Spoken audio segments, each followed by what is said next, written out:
শুভরাত্রি বন্ধুরা। এই গুটিটা তোমরা চিনতে পারো? এটা কি গুটি?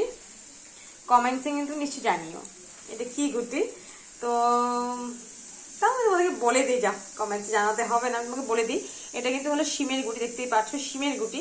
তো বাজারে কিন্তু আমাদের এদিকে মানে উপরে কিন্তু চোকলা ছিল, চোকলাটা তো ছাড়িয়ে নিয়েছি, কালো কালো চোকলা থাকে, তো চোকলাটা ছাড়িয়ে কিন্তু ভিতরের এই শিমের গুটিটা রান্না করা হয়।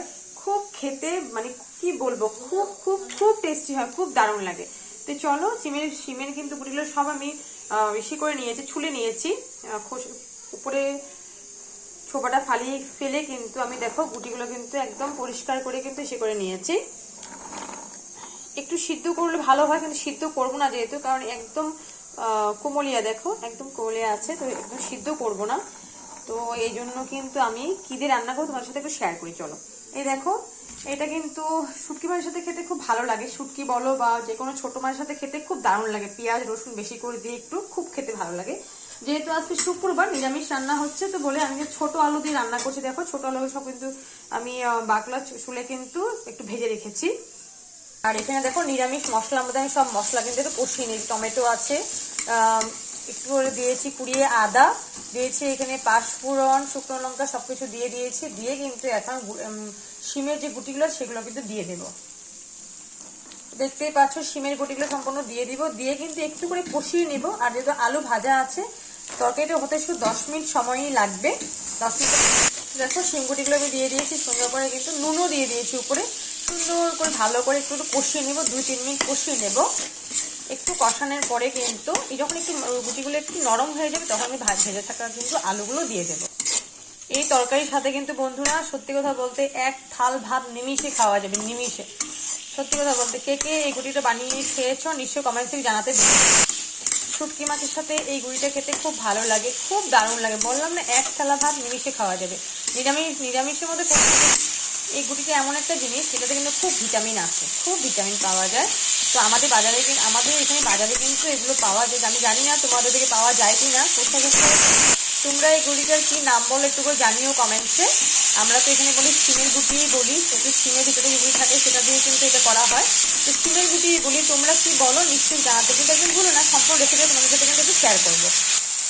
তো দেখতেই পারছো 2-3 মিনিট আমি কষিয়ে নিয়েছি। এখন দিয়ে দিব কিন্তু ভেজে রাখা সেই ছোটো ছোটো আলুগুলো দিয়ে দিলাম। একদম সুন্দর করে কিন্তু একটু কষিয়ে নেব। আর বেশি মশলা কিন্তু ব্যবহার করিনি আমি। সব কিছুর মধ্যে বেশি তেল মশলা কিন্তু ভালো লাগে না, কিন্তু একটু তেল দিয়েছি। একটু ভালো করে না কষালে কিন্তু গুটিগুলোর একটা গন্ধ আছে, সেই গন্ধটা করবে বলে একটু ভালো করে কিন্তু আমি কষিয়ে নিলাম। প্রথমে নুন দিয়ে বেশি কষিয়ে নিয়েছি। এখন দেখো ছোটো আলু দিয়ে সুন্দর করে কষাবো। কষিয়ে কিন্তু সামান্য একটু গরম জল দেবো। সামান্য বলতে কিন্তু একটু জল দিতে হবে, কারণ যেহেতু আলু বলে কথা, তো আলুটা আমার জলটা টেনে নেবে। তো একটু করে ঝোল ঝোল করে রাখবো, পরে কিন্তু দেখবে টেনে যাবে। তো এখানে গরম মশলা আর কিন্তু দেবো ধনিয়া পাতা দিয়ে নামিয়ে নেব। সামান্য এখানে পরিমাণে কিন্তু আমি মশলা ব্যবহার করেছি। আর একটা কিন্তু এখানে আমি টমেটো পেস্ট করে দিয়েছি, আর একটা টমেটো আমি আধা টমেটো আমি কেটে কেটে দিয়েছি। তো দেখতেই পাচ্ছ, দেখতে খুব দারুণ লাগছে, তাই না বন্ধু? দেখতেই পাচ্ছ এটা, এই গুটিটাতে কিন্তু বন্ধুরা খুব ভিটামিন আছে, সত্যি খেতে পারলে খুব ভালো। আমি জানি না তোমাদের দিকে পাওয়া যায় কি না, কাদের এখানে এই গুটিটা পাওয়া যায়, কিন্তু কমেন্টসে জানিও কিন্তু। চলো, সম্পূর্ণ রেসিপি তোমাদের সাথে কিন্তু তোমার সামনে থাকছে। কাঁচা লঙ্কাও দিয়ে দিয়েছি উপরে।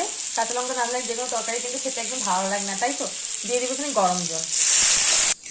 তো দেখো বন্ধুরা, জল কিন্তু একটু বেশি করে দিয়েছি, জাস্ট 5 মিনিট লাগবে তরকারিটা হতে। গরম মশলা আমি দিয়ে দিয়েছি, সেটা ধনে পাতা দিয়ে জাস্ট নামিয়ে নেবে। জলটা একটু দিয়েছি মানে কি জানো, যেহেতু আলু বললাম আর একটু উতলানোর জন্য জলটা একটু বেশি করে দিয়েছি, নাহলে কিন্তু একদম শুকিয়ে যাবে, খেতে একদম ভালো লাগবে না।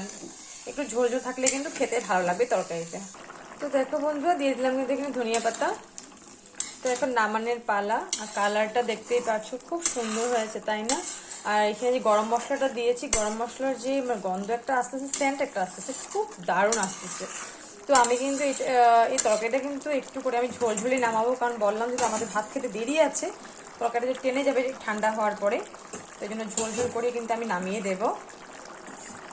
ভিডিওটা তোমাদের কেমন লাগলো? ভালো লাগলে লাইক কমেন্ট শেয়ার করতে কিন্তু ভুলো না। সবসময় ভালোবাসা দিয়ে পাশে রেখো। Thank you everyone. Good night, শুভরাত্রি।